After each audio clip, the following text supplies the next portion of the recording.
country in the world at imprisoning its own citizens. We have more people in prison in total than any other country in the world. We have more than all of Europe put together. And this is true both in terms of total numbers and percentages, and they're building more prisons faster all the time. I think this is absolute nonsense. All this money and time, what they should do is build a wall around the whole country and announce we're all under arrest. Well, why do it slice by slice, step by step? It's obviously what they're aiming at is to put us all under arrest, so why don't they do it in one step? You know, I used to read a lot of Kafka. I was convinced Kafka was the most brilliant, insightful analyst of the modern world, of all contemporary. I like Joyce better, but Kafka seemed to me to get to the essence of the modern condition. But even Kafka, in his wildest pages, never imagined something like the piss police. How many people here have ever read Giambattista Kafka, just out of curiosity? Well, Giambattista Kafka, whom I have only read in English because I don't know enough Italian to read him in the original, and that may give me a warped view because, as somebody said, you can't translate Kafka into English. English is an honest language. Kafka wrote in the 1720s and 30s, when the Inquisition was still very active. He was accused of heresy several times, but he was never brought before the Inquisition, but he knew they were watching him. So he wrote in a very tricky style. But the major message that seemed to come through in Vico's New Science is that civilization was founded by a bunch of sociopaths who figured out a way to enslave other people, and they took an oath among themselves: we will never give up, we will never relent, we will hold these bastards in slavery forever. And that is the main theme of Vico's New Science. I think that's the major theme that Joyce used in Finnegan's Wake, and everybody writes about Vico's cycle theory, which takes up about 20 pages at the end of the book, and is not the most important message in the book, and it's not the message that would interest Joyce. Joyce, as an Irishman born under British dominion, had plenty of chance to study imperialism, oppression, injustice at first hand, being on the receiving end of it. In Joyce's day, he was born in Ireland, but he was a subject of the British Empire. So was everybody else born in Ireland. In Finnegan's Wake, Joyce makes numerous parallels between the Irish, the Hindus, the Chinese, and the Negroes, slaves in the United States. Every oppressed group. He unites them all in one cosmic vision of all the people who've been screwed throughout history and the people who have been screwing them all along. And I think that's the major thing Joyce got out of Vico. The root is twofold. The root of all of this mayhem, chaos, and destruction and immorality is actually a twofold root. One root is in man's inability to look at his dark emotion, and the other root is in the fact that there is an agency working in the world to engender that. Freud retreated yet again to the Alps. He wrote a book called Civilization and Its Discontents. It was a powerful attack on the idea that civilization was an expression of human progress.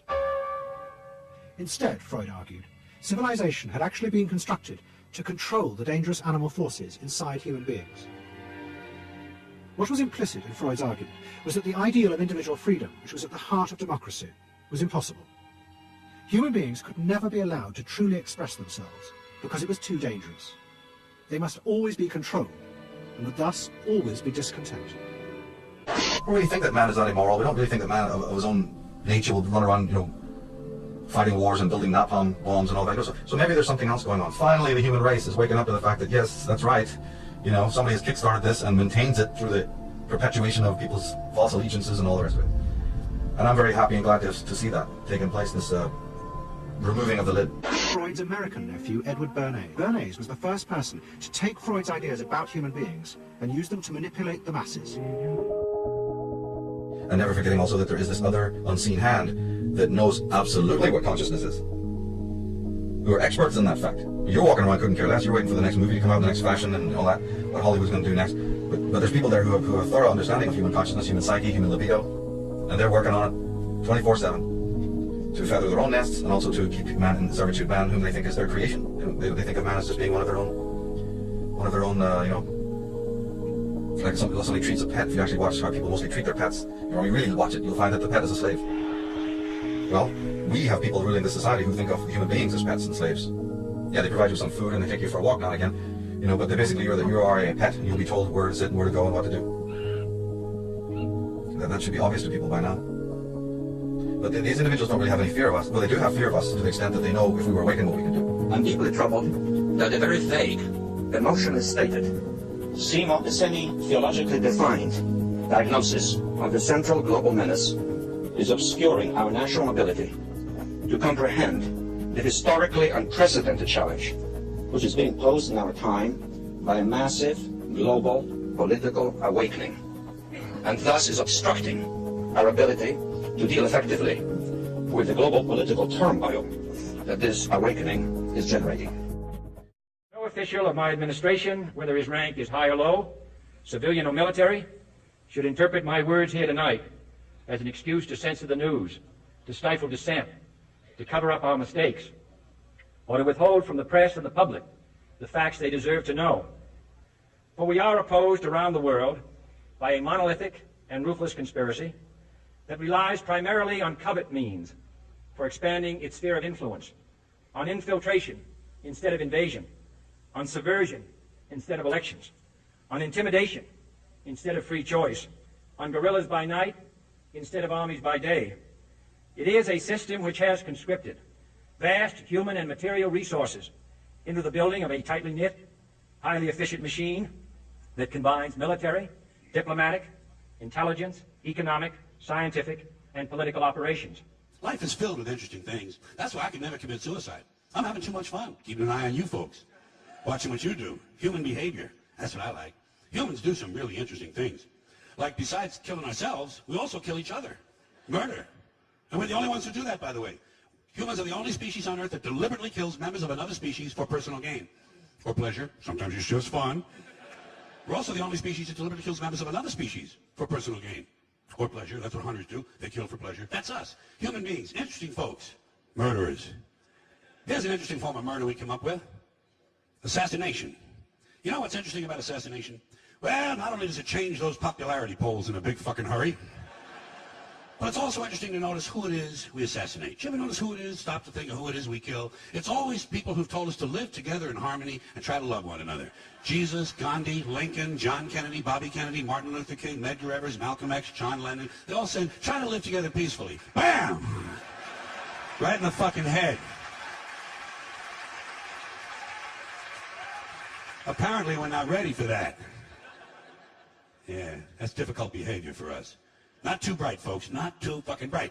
But if you talk to one of them about this, if you isolate one of them, you sit them down rationally, you talk to them about the low IQs and the dumb behavior and the bad decisions, right away they start talking about education. That's the big answer to everything. Education. They say we need more money for education. We need more books, more teachers, more classrooms, more schools. We need more testing for the kids. You say to them, well, you know, we've tried all of that, and the kids still can't pass the test. He says, oh, don't you worry about that. We're going to lower the passing grades. That's what they do in a lot of these schools now. They lower the passing grades so more kids can pass. More kids pass, the school looks good, everybody's happy, the IQ of the country slips another 2 or 3 points, and pretty soon all you'll need to get into college is a fucking pencil. Got a pencil? Get the fuck in there. It's physics. Then everyone wonders why 17 other countries graduate more scientists than we do. Education. Politicians know that word. They use it on you. Politicians have traditionally hidden behind 3 things: the flag, the Bible, and children. No child left behind. No child left behind. Oh, really? Well, it wasn't long ago we were talking about giving kids a head start. Head start, left behind. Someone's losing fucking ground here. But there's a reason. There's a reason. There's a reason for this. There's a reason education sucks, and it's the same reason that it will never, ever, ever be fixed. It's never going to get any better. Don't look for it. Be happy with what you got. Because the owners of this country don't want that. I'm talking about the real owners now. The big, the wealthy, the real owners, the big, wealthy business interests that control things and make all the important decisions. Forget the politicians. They're irrelevant. The politicians are put there to give you the idea that you have freedom of choice. You don't. You have no choice. You have owners. They own you. They own everything. They own all the important land. They own and control the corporations. They've long since bought and paid for the Senate, the Congress, the state houses, the city halls. They got the judges in their back pockets. And they own all the big all the big media companies, so they control just about all of the news and information you get to hear. They got you by the balls.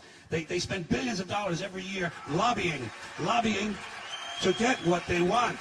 Well, we know what they want. They want more for themselves and less for everybody else. But I'll tell you what they don't want. They don't want a population of citizens capable of critical thinking. They don't want well-informed, well-educated people capable of critical thinking. They're not interested in that. That doesn't help them. That's against their interest. That's right. You know something? They don't want people who are smart enough to sit around the kitchen table and figure out how badly they're getting fucked by a system that threw them overboard 30 fucking years ago. They don't want that. You know what they want? They want obedient workers. Obedient workers. People who are just smart enough to run the machines and do the paperwork, and just dumb enough to passively accept all these increasingly shittier jobs with the lower pay, the longer hours, the reduced benefits, the end of overtime, and the vanishing pension that disappears the minute you go to collect it. And now they're coming for your Social Security money. They want your fucking retirement money. They want it back. so they can give it to their criminal friends on Wall Street. And you know something? They'll get it. They'll get it all from you sooner or later because they own this fucking place. It's a big club, and you ain't in it. You and I are not in the big club. By the way, it's the same big club they used to beat you over the head with all day long when they tell you what to believe. All day long, beating you over the head in their media, telling you what to believe, what to think, and what to buy. The table is tilted, folks. The game is rigged. And nobody seems to notice. Nobody seems to care. Good, honest, hard-working people, white collar, blue collar, doesn't matter what color shirt you have on. Good, honest, hard-working people continue. These are people of modest means. Continue to elect these rich cocksuckers who don't give a fuck about them. They don't give a fuck about you. They don't give a fuck about you. They don't care about you at all. At all. At all. Yeah. You know? And nobody seems to notice, nobody seems to care. That's what the owners count on, the fact that Americans will probably remain willfully ignorant of the big red, white, and blue dick that's being jammed up their assholes every day. Because the owners of this country know the truth. It's called the American dream, because you have to be asleep to believe.